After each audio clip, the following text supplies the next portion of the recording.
Протоколарна средба и насмевки во Хаг и остри пораки од Софија и Скопје. Желјасков ја одби официјалната средба со посредништво на ЕУ, но и пристапил на Силјановска пред лидерската вечера на НАТО самитот. Од бугарската влада за ТВ24 порачаа дека бугарскиот премиер имал, како што велат, пријатен разговор со шефицата на државата и дека решил тој да го направи првиот чекор да и пристапи.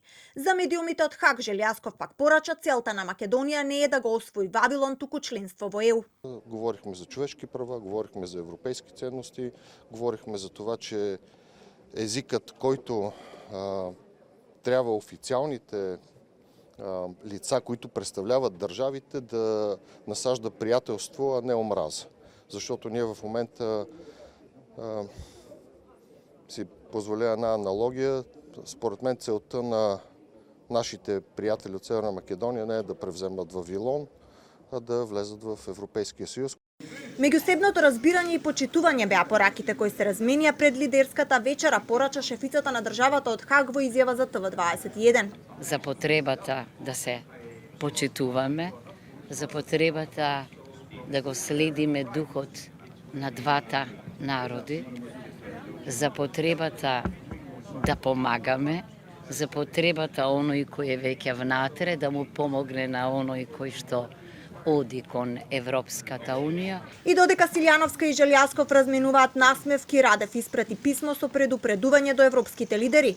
Го критикуваше Европарламентот и побара силна поддршка од Европската Унија за заштита на правата на бугарите во земјава. Бугарија нема да прифати никаква замена на тешко постигнатиот европски компромис. Правата на бугарите во Република Северна Македонија не можат да бидат предмет на политички преговори. Владата во Скопје се поотворено демонстрира дека нема да се придржува кон овој тешко постигнат компромис.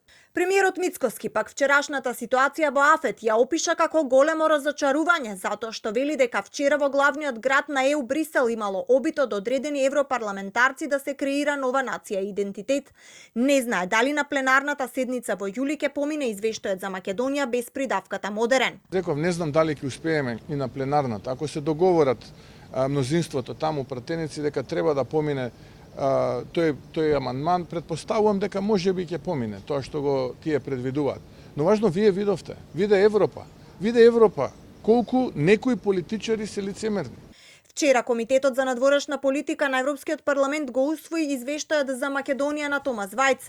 Пред самото гласање, координаторот на ИПП Михаел Галер, каде членува ВМРО ДПМН, предложи устен амандман пред терминот македонски јазик и идентитет да се додаде модерен. Предлогот не беше ставен на гласање поради тоа што 6 европратеници го стопираа, но Галер најави дека истиот ќе биде поднесен и на пленарната седница во јули.